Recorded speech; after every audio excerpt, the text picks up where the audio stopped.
11월 4주차 중간 증시 일정입니다. 자, 이번 주 글로벌 증시는 연준 인사들의 매파적인 발언으로 인해서 굉장히 변동성이 높은 증시였습니다. 특히 대표적인 매파 인사인 제임스 블러드 연은 총재가 기준금리를 5에서 7%까지 올려야 된다라는 발언을 또 하면서 좀 시장에 크게 흔들었는데, 너무 걱정하실 필요가 없는 게 내년에 연준 인사들의 투표권이 굉장히 많이 변동이 있습니다. 자, 우선 공개시장위원회 투표권 인사는 총 12명이죠. 연준 이사가 7명이고 연방은행 총재가 5명 이렇게 진행하게 되는데, 새롭게 투표권을 가지는 총재가 닐 카시카리 미네폴리스 총재, 그리고 뭐 찰스 에반스 시카고 총재, 그리고 메리디스 블랙 댈러스 총재 이렇게 있는데, 대표적으로 닐 카시카리랑 뭐 찰스 에반스는 일단은 비둘기파예요. 사실 대부분의 지금 연준 인사들이 매파적인 발언을 하지만, 사실 이거는 어느 정도의 약속된 발언이라고 보는 게 조금 더 맞겠죠. 지금 워낙에 높은 금리, 그 인플레이션으로 인해서 장기적인 금리를 진행하고 있는데, 여기서 연준의 어떠한 좀 판단과 다른 개별적인 발언을 하기에는 좀 부담감이 있을 거고, 어느 정도의 정책이라고 보시는 게 맞을 것 같고, 여기 이제 로이타 메스터, 이 클레브랜드 총재, 그리고 에스터 조지, 이 캔자스시티 총재, 그리고 마지막 대표적인 매파 제임스 블러드 총재는 내년에 투표권이 없습니다. 세인트루이스 총재는 투표권이 이제 없어져요.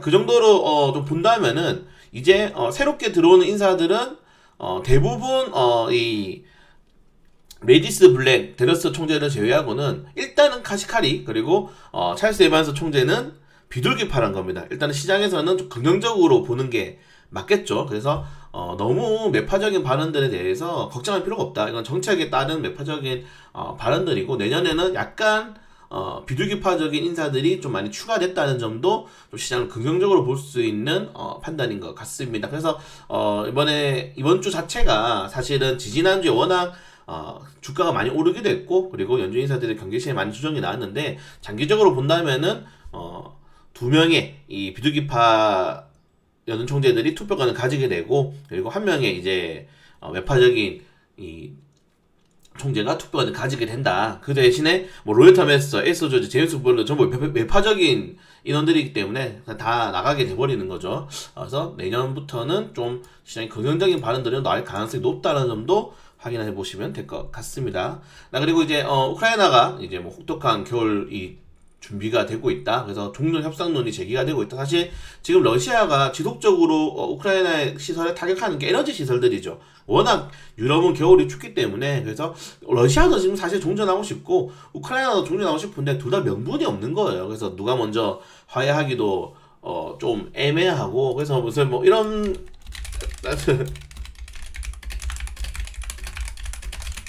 그래서 보면은 화해를 하라고 사실은 이제 유럽에서 특히 진행하고 있는데, 미국은 또 그런 거를 원하진 않죠. 미국은 사실은 이렇게 좀 자기 국가 내에서 약간 전쟁이 있는 거를 좋아하는 나라입니다. 예, 영향력도 행사할 수 있고, 그리고 뭐 여기 전쟁이라는 게 진짜 여러 가지 헤게모니들이 엮여 있는 그런 사건이기 때문에 약간 이런 거 같아요. 자, 연습이 뭐 서로 미안하다는 말을 못 하고 있는 거예요. 이제 그래서 막 유엔이랑 막 G7이랑 막 계속 자 서로 좀 화해 좀 하자라고 하면은 이제 서로 계속 이런 얘기를 하고 있는데, 전쟁이란 거는 아까 말씀드렸다시피 각자 정의를 내세우면서 하는 다툼이기 때문에 이게 쉽게 사그라들지가 않습니다. 그런 것들에 대해서 좀 빠르게 종전이 돼야지 그 대신에 글로벌 증시가 많이 상승할 수 있고 어느 정도의 리스크들이 해질 수 있다. 지금 우리가 인플레이션을 가장 촉발했던 게 물론 팬데믹으로 인한 강력한 양적 긴축 정책도 있지만은 결국 전쟁으로 인한 높은 이 인플레이션이거든요. 그래서 이런 것들을 기본적으로 잡을 수 있는 가장 결정적인 이 원인 제공을 전쟁이기 때문에 어느 정도 해소가 될 필요가 있다는 점 다시 말씀드리겠습니다. 자, 그리고 중국의 코로나19 확진세가 굉장히 크게 좀 리스크가 생기고 있지만은, 그럼에도 불구하고 중국에서는 지속적으로 방역 완화 정책을 지금 준비하고 있다고 말씀을 드렸죠. 방역 완화를 준비하고 있고, 여기에 지금 확진자까지 줄어들게 되고, 제 생각에도 그렇지만은 많은 전문가들이 이제 내년 3월부터 이제 겨울이 끝나는 시점부터 이제 겨울 되면은 독감, 뭐 전염성 유행 질환들이 인간을 포함해서 동물들까지 많이 확산이 되잖아요. 독감, 코로나, 아프리카 대일지열병, 뭐 조류독감, 조류인플루엔자 이런 식으로 많이 돌아가기 때문에 그런 것도 본다면 겨울이 끝났을 때 진짜 이런 우리가 흔히 말하는 엔데믹이 정말 3년 만에 좀 선언될 확률이 굉장히 높다라고 현재 보고 있고, 코로나 이렇게 확진됨에도 불구하고 중국이 지금 코로나 완화 정책을 결국 진행하기로 했기 때문에 거기에 대한 기대감도 있을 것 같습니다. 그래서 골드만삭스는 내년에 중국이 코로나 정책을 완화하게 된다면은 1년의 성장률이 4%의 중반대까지 빠르게 회복할 것이다라고 전망했죠. 이런 것들은 우리나라 수출국의 가장 높은 순위를 차지하는 중국이 좀 경제 회복이 된다는 거는 좀 긍정적으로 받아들이면 될 것 같습니다.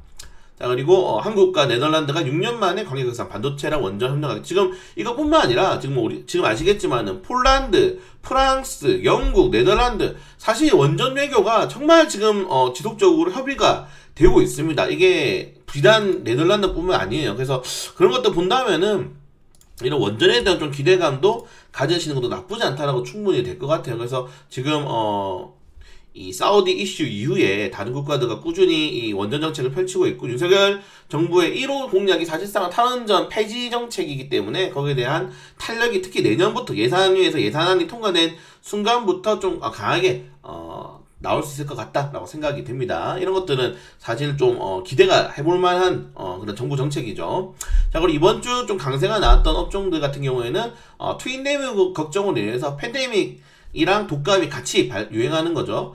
이런 이 코로나19 진단키트 관련 테마주도 강세가 나왔었고, 그리고 사실 네온시티 관련 테마주들이 좀 가장 크게 마지막 좀 불꽃을 태우지 않았나 라고 생각이 됩니다. 그래서 많은 분들이 이제 네온시티 관련 테마주도 끝난 거 아니냐, 그리고 사실상 그거 다 MOU 아니냐라고 하는데, 자, MOU가 사실상 법적으로 막 그렇게 구속력이 있는 건 아닙니다. 근데 이거는 기업들 간의 MOU가 아니고 국가 간의 MOU는 대부분 진행을 해요. 뭐 축소로 해서 진행을 하지만은 계약을 파기하거나 그런 건 거의 없단 말이에요, MOU를. 그래서 좀 진짜 저는 좀 약간 불순한 세력들이라고 생각되는데, 많은 세력들이 어차피 MOU 해봤자 뭐 체결 확률이 30%밖에 안 되는 이런 뭐 말도 안 되는 소리를 하고 있는데, 국가 간의 MOU는 그렇게 쉽게 파기할 수 있는 게 아닙니다. 대통령들끼리 만나서 어떻게 보면은 합의하는 상황이기 때문에 충분히 이 MOU가 우리가 보기는 이 실질적으로 계약 관계로 넘어갈 때 분명히 어느 정도 조정이 나오겠죠. 뭐 전체적인 계약 건수라든가 기간이라든가. 근데 이런 재료들이 정말 뭐 단기적인 재료들이 아니라는 점. 그래서 지금 보시는 것처럼 철도, 화학, 합성유, 제약, 게임, 스마트 시티까지 굉장히 많은 분야에서 기업과 정부가 맺었고요. 그리고 기업과 기관이 맺은 것도 엄청나게 많습니다. 지금 보시는 것처럼 다 말씀드린 게 너무 많기 때문에, 그래서 실질적으로 저는 이렇게 생각해요. 뭐 건설사끼리 이게 기업들끼리 MOU를 맺은 게 아니기 때문에 기업과 기관들, 정부와 정부가 맺은 거는 MOU가 깨지긴 많이 힘들어요. 그래서 이런 뭐 이상한 소리 하는 사람들은 저는 좀 안 좋은 사람들인 것 같고, 우리나라가 잘 되기를 싫어하는 사람들이죠. 어딘지 아시겠죠? 싫어하는 사람들이고, MOU에 대한 기대감들을 충분히 가질 수 있다는 점. 그래서 관련된 종목들은 지금 이제 MOU 계약을 맺고 실질적으로 본 계약에 들어가면서의 어느 정도의 매출액이랑 규모가 잡히잖아요. 거시적인 이런 어떻게 보면 실적에 대한 기대감이 잡힐 수 있기 때문에 그런 것들을 조금 장기적으로 보시는 게 좋고, 수주단이 이번에 코리아 원팀을 해가지고 1기가 수주단이 갔는데, 수주단이 최소 4기까지 간다고 지금 원희룡 이 국토부 장관이 또 이야기를 해놨습니다. 그렇기 때문에 2029년까지 사우디는 올림픽을 개최하잖아요. 그래서 무조건 가야 된단 말이에요. 그래서 그런 것들을 본다면은 충분히 이 장기적인 흐름이 나올 수 있고, 특히 사우디 같은 경우에는 2030년도에 월드 엑스포도 준비를 하고 있습니다. 그렇기 때문에 일단은 건설사에 대한 추가적인 탄력이 나올 수 있고, 사우디가 이번에 일본을 안 갔죠. 일본은 안 갔는데 뭐 뒷이야기가 좀 나온다고 하면은 그런 이야기가 있어요. 이번에 이제 월드 엑스포가 5파전인데 여기 이제 사실은 뭐 이탈리아, 로마, 그리고 우크라이나, 러시아도 원래 있었는데 그 전쟁 때문에 지금 거의 힘들겠죠. 우크라이나, 러시아는 좀 많이 힘들고, 그리고 중동 한 개국이 이제 사우디, 그리고 아시아 한 개국이 부산입니다. 근데 일본이 여기서 부산을 엄청나게 밀어줬다는 거예요. 그래서 뭐 이런 것 때문에 빈살만이 일본을 가지 않았다. 그리고 이번 이제 뭐 회담에서 우리 정부와 부산에서 하기보다는 사우디 쪽에 조금 좀 힘을 실어달라, 이런 식의 좀 이제 딜이 나왔다, 이런 루머가 있기 때문에 그런 것도 보는 것도 또 증시에서 또 재미로 볼 수 있겠죠. 그래서 MOU에 대한 기대감들은 절대 단기적인 것이 아니다라고 다시 한 번 더 말씀을 드리고 싶습니다. 감기 조심하세요. 지금 독감이 많아서 하늘쌤도 좀 알아두었는데 감기 조심하시기 바라겠습니다. 규모가 40조 원입니다. 40조 원. 어마어마한 규모죠. 우리나라 거의 뭐 1년 예산안의 10분의 1 정도이기 때문에 굉장히 크게 기대감을 가질 수 있다는 점 좀 확인하시면 될 것 같습니다. 자, 그리고 이제 주간 상승 종목들 개별적으로 이슈들이 좀 종목에 많이 나왔죠. 일동 그룹이라든가 그리고 뭐 내연취대 관련 테마주도 많이 나왔지만은 개별적인 다양한 일정들이 좀 많이 나왔어요. 이런 것들이 시장에 지금 주도주 형식으로 나가기보다는 좀 개별적인 이슈로 종목들이 치고 나가는 걸 보여주는 그런 중요한 내용이기 때문에 여러분들이 잘 체크하셔야 됩니다. 우리가 지지난주에 증시가 많이 올라갈 때는 반도체, 이제전지 대형주들이 막 시장을 끌어갔잖아요. 그걸 끌어가니까 뭐 코스닥 이런 대형주들도 같이 올라가고 그렇기 때문에 중소형주들까지 그런 제휴들이 파생되었는데 지금 같은 경우에는 개별적인 이슈들로 다 종목들이 올라가 버리니까 투자하기가 조금 더 불편하죠. 불편한 시장이 좀 이어지고 있다는 것도 여러분들이 꼭 확인하셔야 됩니다. 지금 좋은 시장이 아니에요. 아니란 것도 좀 확인하시면 될 것 같고, 그래서 주간 일정들 큰 일정은 이제 많이 없습니다. 이제 큰 일정 같은 경우에는 뭐 요런 거 남아 있죠. 이 수요일날 이제 FOMC 의사록 이제 나오고요. 그리고 이 목요일날 한국은행 금융통화위원회 사실상 뭐 베이비 스텝을 할 확률이 굉장히 높기 때문에 지금 우리나라 같은 경우는 미국을 연속적으로 따라가기는 좀 많이 힘듭니다. 워낙 뭐 가계부채, 대출부채가 너무 크기 때문에 함부로 금리를 올렸다가는 정말 뱅크런 사태가 계속적으로 발생할 수 있단 말이에요. 그래서 지금 금리에 대해서 여러분 우리나라에서 제일 똑똑한 사람들이 지금 정책하고 있는 거기 때문에 좀 믿고 기다려야 되지 않나 라고 생각돼요. 그래서 다른 나라 국가들도 지금 사실은 연준의 정책과 좀 차별성을 두고 있죠. 너무 연준을 따라가기가 많이 힘들기 때문에 좀 차별성을 두고 있다는 점도 여러분들이 확인하셔야 됩니다. 우리나라가 미국을 제일 많이 따라간 국가예요. 지금까지 가장 높은 금리 상승률을 보인 겁니다. 미국 다음으로. 뭐 다른 사실은 뭐 남미 안에 되는 것들 국가 말고요. 그래서 이 선진국 중에서는 제 기준으로서 가장 많은 미국을 따라가고 있는 국가이기 때문에 그런 것도 좀 확인하셔야 될 것 같다라고 다시 말씀을 드립니다. 그래서 뭐 사실은 뭐 큰 이슈가 많이 끝난 상황이기 때문에 실질적으로 어느 정도 그 다음 달에 있을 이 마지막 연준의 통화정책위원회까지는 어느 정도 좀 변동성이 있는 조정장이 나올 확률이 높다는 점, 그리고 제가 말씀드렸지만은 이제 11월달 중반부터는 배당주들에 대한 좀 메리트가 생길 수 있고요. 그리고 대주주 양도소득세 지금 그리고 금투세 계속 나오고 있죠. 이슈 나오고 있기 때문에 시장의 변동성 계속적으로 나올 겁니다. 그래서 좋은 재료보다는 좀 시장 흔들 수 있는 재료들이 많이 남아있다는 점도 여러분들 좀 확인하시면 될 것 같고, 제가 거듭 말씀드리지만은 내년 상반기까지는 여러분들 돈 만약에 1,000만 원 있으면 적금 드세요. 지금 적금 안전하게 4, 5% 먹을 수 있는 시장에서 왜 주식시장에 리스크를 합니까? 주식시장은 지금은 재미로 하셔야 됩니다.